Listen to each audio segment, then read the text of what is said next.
Hello student, ધોરણ 11 Gujarati medium, chapter number 8. અગાઉના લેક્ચરમાં આપણે વાત કરી હતી કે ફાઇલની અલગ અલગ રીતે ચકાસણી કરવાની રીતે. અત્યારે આપણે વાત કરીશું કે એડમિનિસ્ટ્રેટરને ઘણીવાર આપેલ ફાઇલનું કદ શૂન્ય છે કે નહીં તે જાણવાની જરૂર પડે છે. એટલે કે તમે કોઈ પણ ફાઇલ હોય બરાબર, એ ફાઇલની સાઇઝ કેટલી છે, 0 છે કે 0 કરતાં વધારે છે કેમનું છે એ તમારે જાણવું હોય બરાબર. તો એના માટે તમને એ કીધું છે કે ત્યાર પછી જો ફાઇલનું કદ શૂન્ય હોય તો તે ફાઇલને દૂર કરવા જેવા જાળવણીના કાર્યો કરી શકે છે. આ ઉપરાંત તે જાણવા માગે છે કે ફાઇલને રાઇટ મંજૂરી આપવામાં આવી છે કે નહીં બરાબર. એટલે કે એ જે ફાઇલ છે ફાઇલને રાઇટિંગની મંજૂરી આપવામાં આવી છે કે નહીં એ આપણે અહીંયા ચેક કરવું પડે. તો અહીંયા આપણે વાત કરીએ કે જે એડમિનિસ્ટ્રેટર છે બરાબર, એને એ ફાઇલને જ્યારે જાણવું હોય કોઈ અને એની અંદર રાઇટિંગની પરમિશન આપેલી છે કે નહીં એ પણ તમારે ચેક કરવું હોય તો અહીંયા ચેક કરી શકો છો. તો એના માટે અહીંયા સ્ક્રિપ્ટ નંબર 16 છે કે script to check file size બરાબર. અહીંયા જ્યારે ફાઇલનું નામ તમારે આપવાનું રહેશે, કોઈ પણ ફાઇલ હોય, તમારી ફાઇલ તમારા ફોલ્ડરની અંદર સેવ હોય તો એ ફાઇલનું નામ અહીંયા આપવાનું રહેશે અને ત્યારબાદ તમને ખબર પડશે કે એ ફાઇલનું નામ જે ફાઇલની સાઇઝ છે એ ફાઇલની સાઇઝ 0 કરતાં મોટી છે કે નહીં, અને જો 0 કરતાં મોટી હોય તો એની અંદર રાઇટિંગ પરમિશન છે કે નહીં, અને 0 કરતાં નાની હોય બરાબર તો રાઇટિંગ પરમિશન ના હોય. તો અહીંયા આપણે ટર્મિનલ ઓપન કરીશું.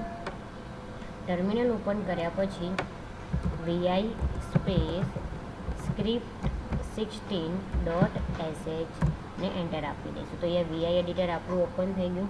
એની અંદર હવે આપણે ઇન્સર્ટ મોડ માટે આઈ પ્રેસ કરીશું અને અહીંયા આપણું જે લખાણ છે લખવાનું સ્ટાર્ટ કરીશું. તો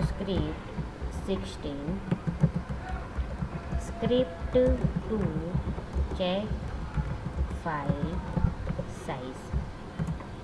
હવે આપણે યુઝર જોડેથી મેસેજ લેવાનો છે એટલે અહીંયા એન્ટર અ ફાઇલ નેમ, એટલે અહીંયા આપણે ફાઇલનું નામ એન્ટર કરવાનું રહેશે અને રીડ એફ નેમ, એટલે કે આપણે જે ફાઇલ નેમ જે લઈશું એ એના આ વેરિયેબલમાં સ્ટોર થશે જેનું નામ છે એફ નેમ.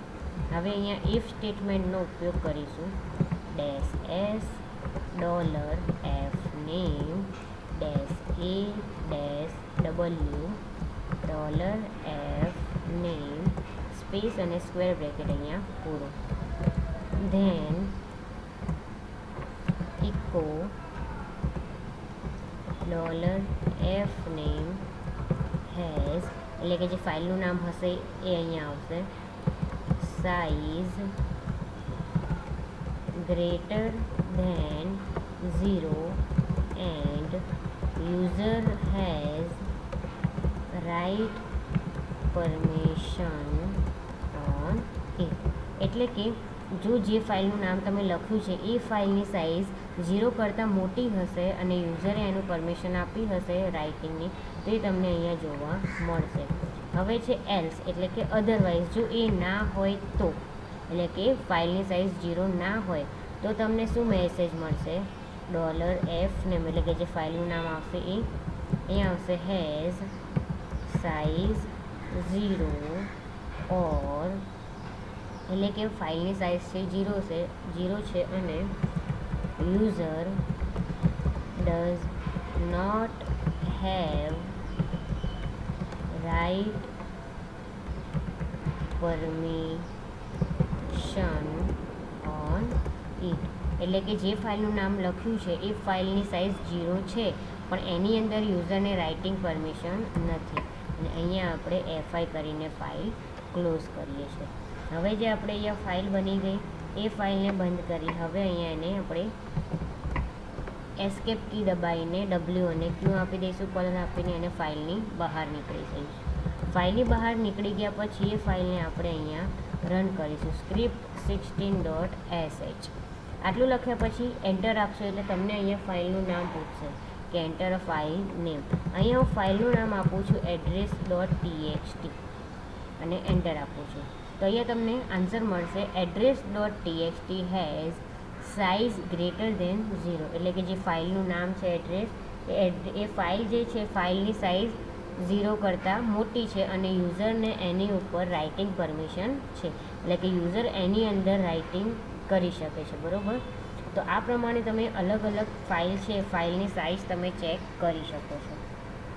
તો ફાઇલ અહીંયા આપેલું છે, એના આપણે કહીએ કે આપણી જે ફાઇલ બનાવી એને આપણે સ્ક્રિપ્ટ 16.sh નામથી સેવ કરી. હવે અહીંયા આપણે ફર્સ્ટ લીધું હતું ઇફ સ્ક્વેર બ્રેકેટની અંદર -s $f નેમ -a-w અને $f નેમ. તો આની અંદર એક કરતાં વધારે શરત આપણે આપેલી છે. તો જો બંને શરતોનું પરિણામ હકારાત્મક મળે તો જ ઇફ વિધાનનો અમલ કરવામાં આવે, એટલે કે એની જે ફાઇલનું કદ 0 કરતાં મોટું પણ હોય અને એની ઉપર રાઇટિંગ પરમિશન બી હોય. જે બંને કન્ડિશન સાચી હોય તો જ તમારા ઇફ વિધાનનો અમલ થાય, બાકી થાય નહીં. તો ઇફ વિધાનના અમલ સમયે મળી શકે તે શક્ય પરિણામોની યાદી, એટલે કે ઇફ વિધાન જ્યારે તમે આ યુઝ કરો છો ત્યારે જુઓ ટ્રુ ક્યારે આવે કે બંને કન્ડિશન સાચી હોય ત્યારે, એટલે કે એની સાઇઝ પણ મોટી હોય 0 કરતાં અને એની ઉપર રાઇટિંગની પરમિશન બી હોય. તો અહીંયા તમને આપેલું છે કે જે $s છે અને $f નેમ છે, આ કન્ડિશન તમારી છે પહેલી. તો એ કન્ડિશન ફોલ્સ હશે, એટલે કે એની ફાઇલની સાઇઝ 0 હશે અને ફાઇલ અથવા કોઈ અસ્તિત્વમાં હશે નહીં અને એની ઉપર રાઇટિંગનો પરમિશન બી નહીં હોય. તો તમારું જે કન્ડિશન છે કન્ડિશન ફોલ્સ થશે. પછી બીજી કન્ડિશન છે કે ફાઇલનું કદ 0 હોય અથવા ફાઇલ અસ્તિત્વમાં ના હોય પણ રાઇટિંગની પરમિશન હોય તો પણ તમારી ફાઇલને ફોલ્સ મળશે, કેમ કે બંનેમાંથી કોઈ એક કન્ડિશન ટ્રુ હોવી જોઈએ નહીં. બંને કન્ડિશન ટ્રુ હોય તો જ તમને આન્સર મળે. તો અહીંયા ત્રીજી કન્ડિશન થાય છે કે ટ્રુ હોય. પહેલી જે કન્ડિશન છે ટ્રુ છે કે એની ફાઇલની સાઇઝ છે 0 કરતાં મોટી છે પણ એની ઉપર રાઇટિંગ પરમિશન નથી, તો તમારો આન્સર ફોલ્સ મળે. અને લાસ્ટમાં છે કે તમારી ફાઇલની સાઇઝ પણ 0 કરતાં મોટી હોય અને જે રાઇટિંગ પરમિશન છે એ રાઇટિંગ પરમિશન પણ હોય, તો તમારો જવાબ ત્યાં ટ્રુ આવે. એટલે બંને કન્ડિશન સાચી હોય તો જ તમારા વિધાનનો ત્યાં અમલ થાય. તો અહીંયા તમને આપેલું છે કે જુઓ સ્ક્રિપ્ટ 16.sh આપણે એને રન કર્યું છે. હવે અહીંયા જ્યારે એને રન કરતા હોય ત્યારે ફાઇલનું નામ લખ્યું.